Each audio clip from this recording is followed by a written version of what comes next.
All right. As we talked about earlier, we will be bidding on this one.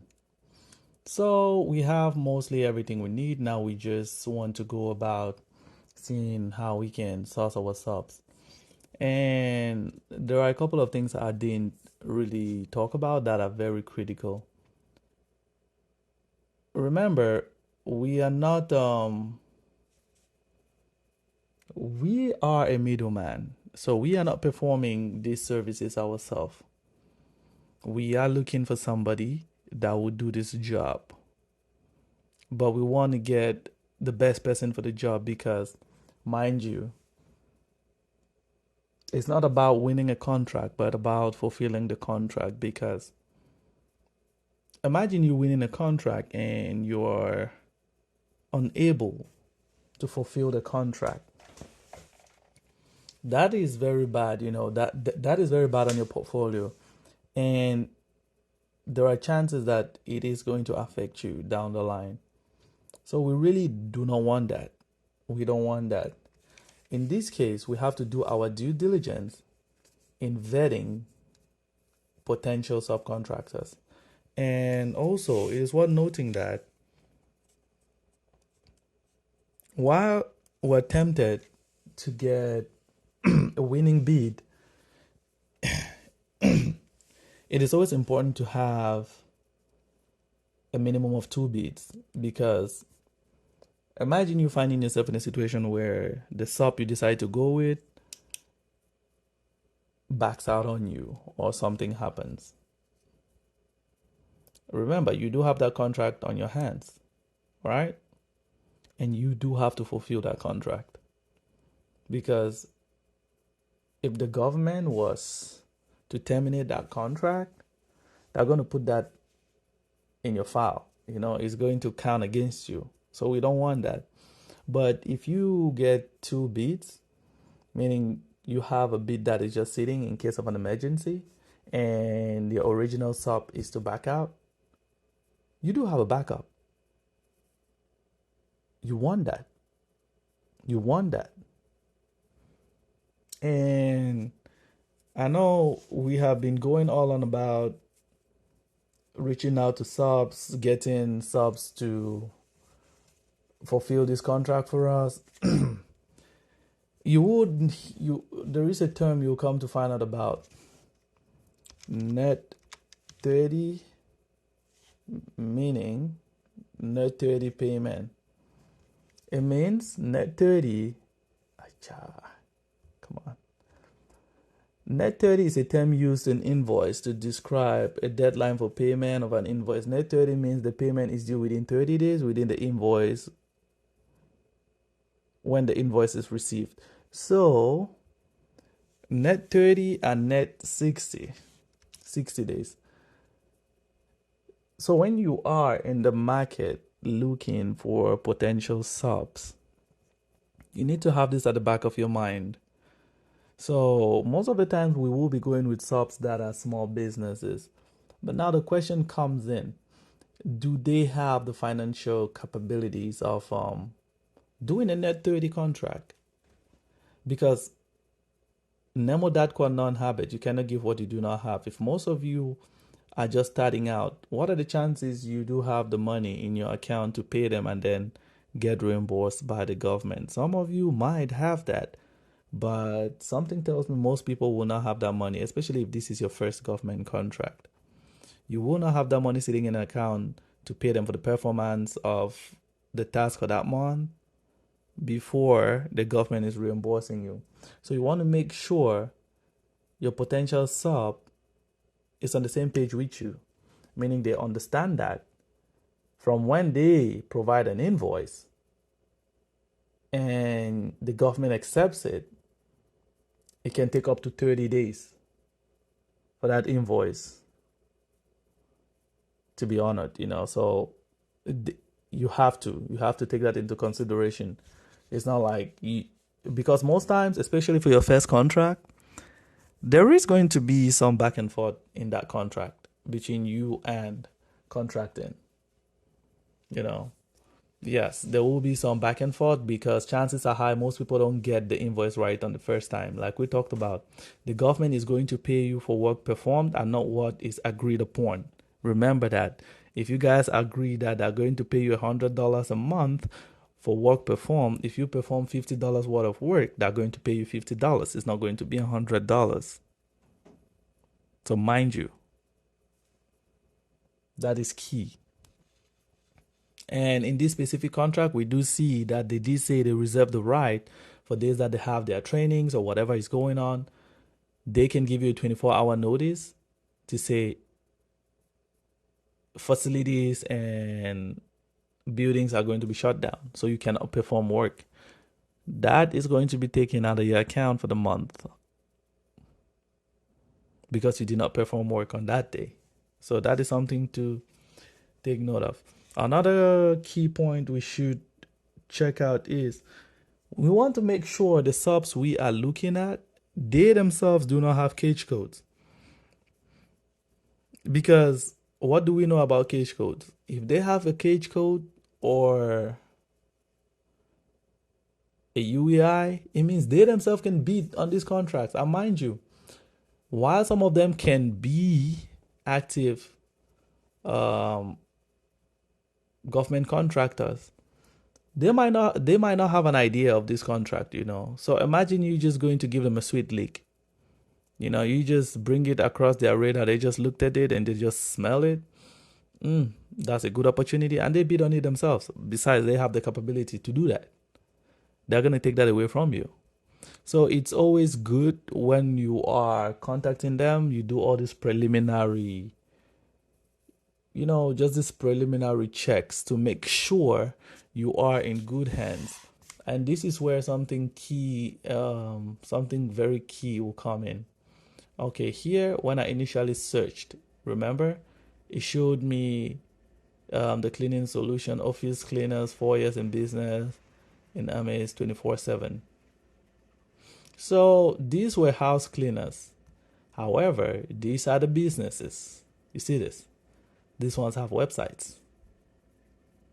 So it is also possible we can go to their websites. However, we don't need to necessarily do that. What else can we do? Just us doing our due diligence like we talked about, right? SAM.gov. This is our opportunity. And we're going to keep this opportunity live. And then we're going to do something. Let's keep that opportunity. On that page, here, let's do something. Let's come here. Let's do entity information. Let's do search entity information. Okay. For example, right now, we would come here. All right. These are all businesses, right? Very simple. This is just before we call them. Okay. We see if we have any. No information found. All right. Search inactive. No information found. Can you see that? Okay, we didn't find any. We're just going to do that for a couple of this.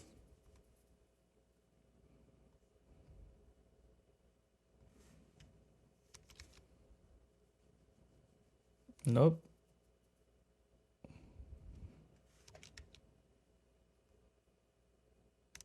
None. We're going to come here. So this is us just trying to probe, to see if any of them have a cage. If they have a cage code, we just pass on them. Needless for us to contact them and bring the opportunity on their radar. That's if they themselves are not already.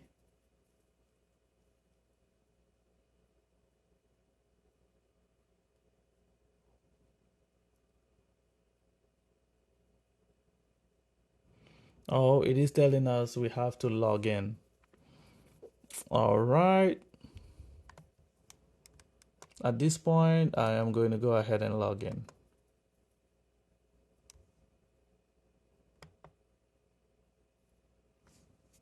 I will go ahead and log in. It made no sense because I was logged in earlier.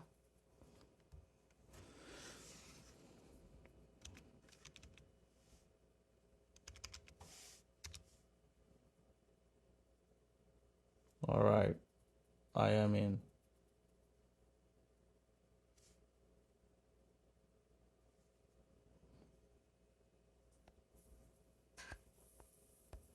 I am in there right now. So, yeah, excuse me for that. My bad. So I had been searching. So this is what a UEI looks like, and this is what a cage code looks like. Can you see that? So let's try that one more time again. Let's see if we can find any.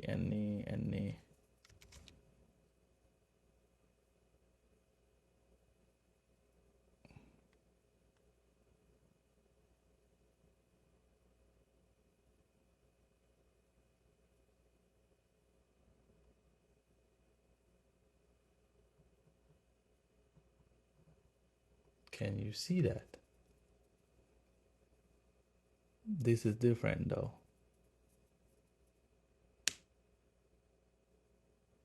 Exact phrase.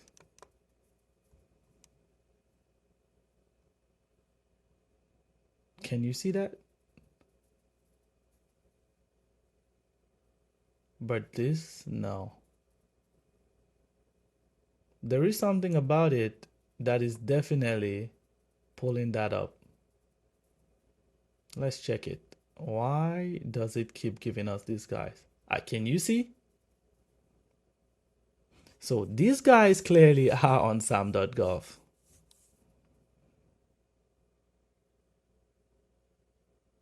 They do have a cage code. They have a cage code and a UEI. So it's inactive, but they do have that. So you see what we just talked about? That you want to check. You want to check.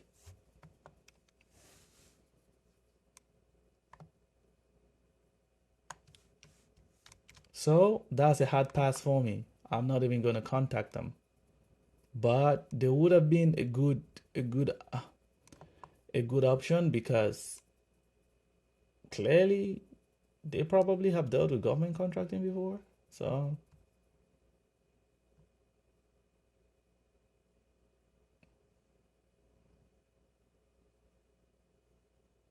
look at that. Yep. All right. Good for us. Entity search. Exact phrases.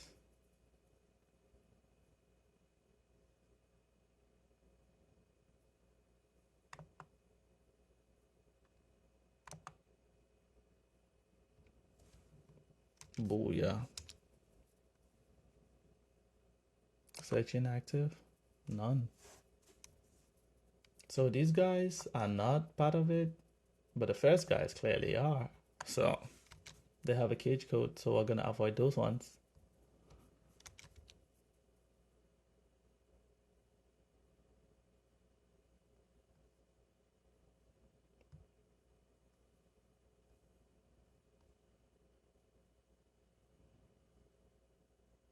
All right. Why is something tingling in my back saying these guys might be there too?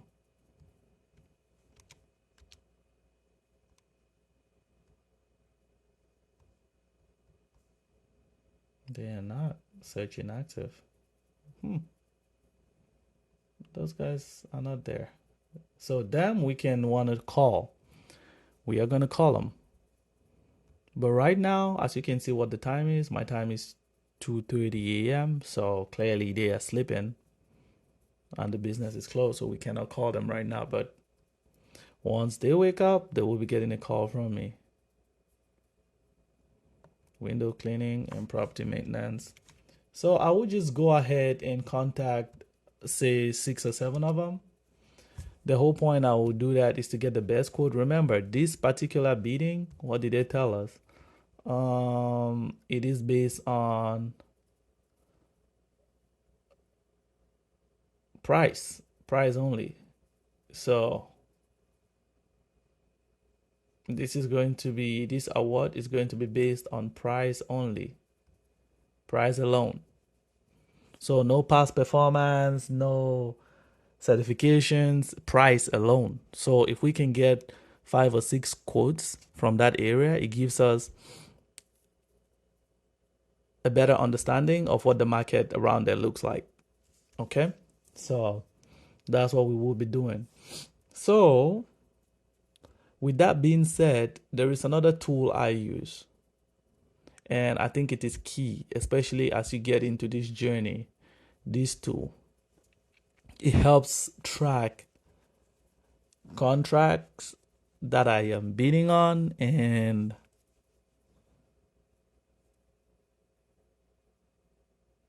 due dates. You see, for example, this contract right now that I want us to start working on, this is the contract ID. I'll come in here and I'll put that in there.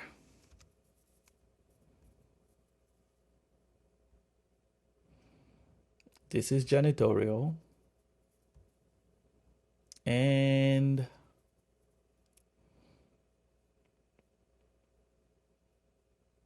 for example, right now, let's say I am going with these guys.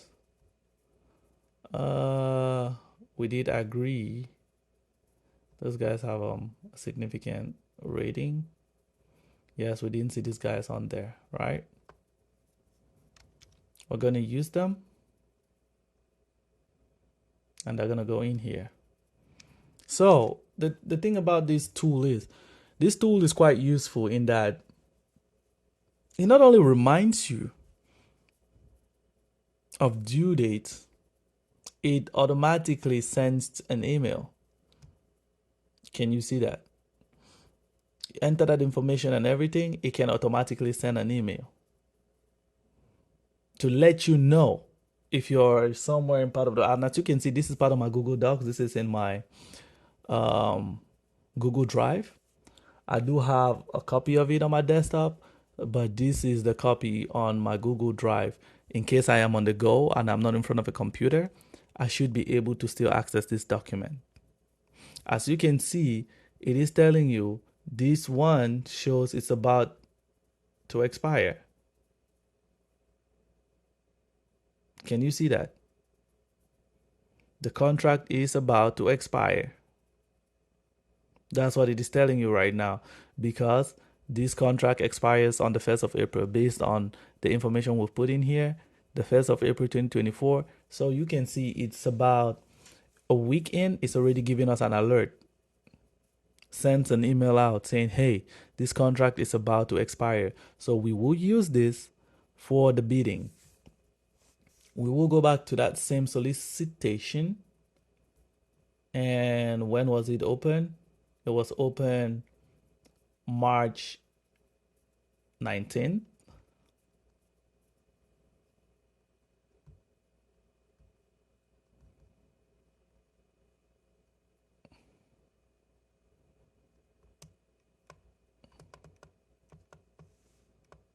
Oh.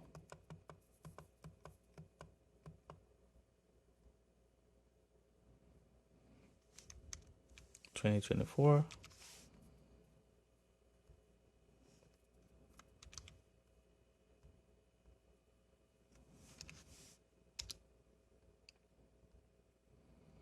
So, and when is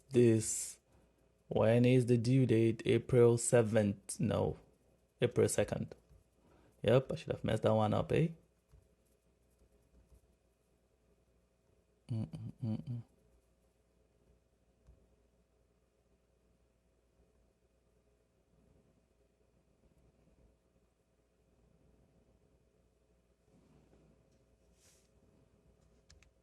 03 04 02 04 02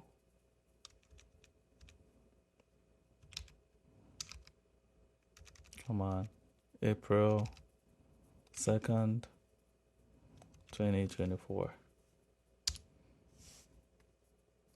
Do you see that? Days to expire. Can you see that?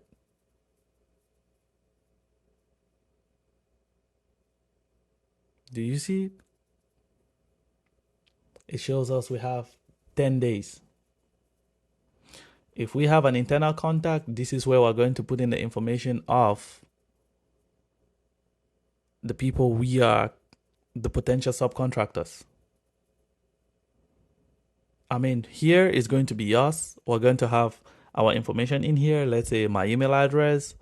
And then this is going to be for the potential subcontractor. The reason we can do this also is in case we put them on a deadline and we tell them, hey, we need this specific document at this set time.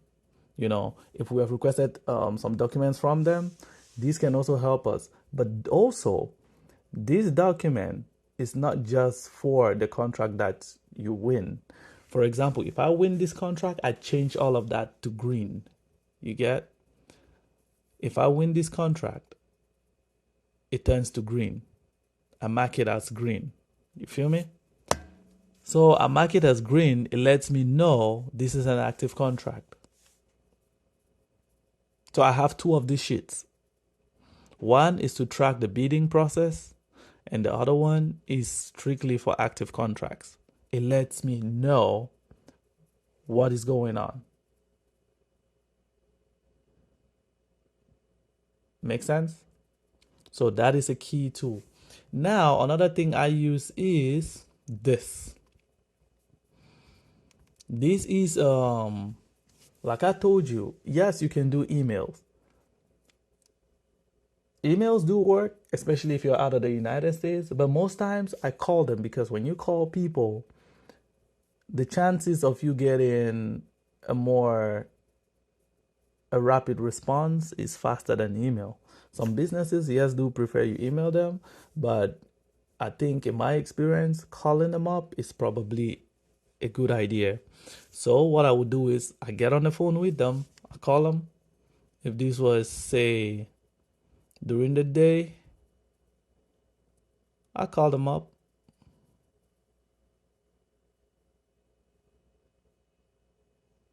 If this was during the day, I ring them up. Okay? I call that number and then I have my document in front of me and politely I let them know what this is all about. Ask them if they have any experiences regarding pertaining to government contracts. Like I told you, financial stability is also important because you want to make sure they have the finances to do a net 30 or a net 60 if possible. Also, you know, this question is just something to gauge your subcontractor, you know, to just gauge the sub to see where they stand, if you guys are a good fit with each other. So this is important. That is why I use this. Another key point that you should take note of is insurance. So yes, your sub might have an insurance, but it is always advisable that you take out an insurance on the contract itself. You as well have your own contract just as a backup. Just as a backup. It's not going to cost you a lot, but I think if you have that double layer, that double cushion, it makes you feel more comfortable and more at ease that things are going or things are safe. You just have that safety net that you can fall back to in case your sub lets you down. So that is also important. So right now, this specific contract, we will be bidding on this contract. So later on today, I will go ahead and make those calls and talk with them and possibly come up with a bid. I will be bidding on this. So this is one that we will do together. And throughout the whole process, whether we win the bid or not, we're just going to see how the correspondence is and how everything goes. So mark that. I am going to follow them. Right now, as you can see, I did sign into SAM.gov, didn't I? You guys saw that, didn't you?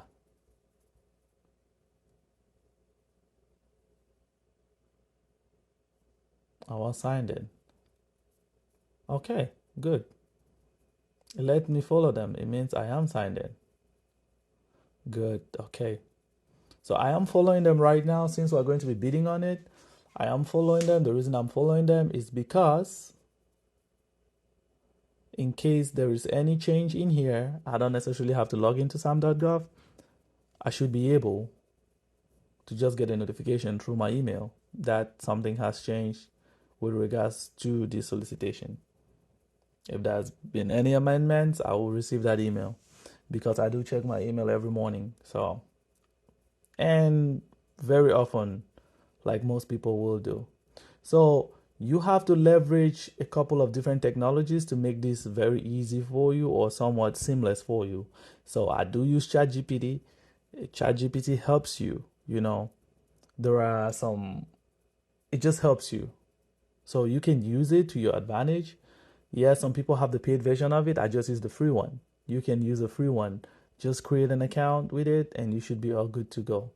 But yes, I will be calling these people up later today, and then in the subsequent videos, we're going to talk about how the correspondence and everything goes. And we should be bidding on this contract next week, latest. Next week, we should be putting in our bid, and then we see how that goes. All right, see you in the next video. And if you really do feel like you are interested in all of this, go ahead and subscribe. I will do my best to provide you more meaningful information. And this can just be the beginning of a great opportunity for you. You never can tell. I know right now it sounds like a lot. It might just be sensory overload of too much information. But believe you me, by the time you go through the information once, twice, and you start getting your hands dirty, like just going to SAM.gov, playing around with some of the things we've talked about, before you know it, it becomes familiar. Some of the terms become familiar to you, and hey, before you know it, you feel a little bit more comfortable. So, yep. So if this contract, for example, when this is eventually going to be awarded to somebody, we're going to see that right here. It's going to tell us exactly how much it was awarded for. I told you, this site, there are no secrets, right? So it's going to be a public information. If we win it, our information is going to be right here. So let's go gather all that information we need, and then we can proceed from there. Thanks for hanging in. And if you are just joining this video, just check out some of the previous videos. And if you have any questions, just leave a comment in the comment section, and I will do my very best to address whatever your concern is.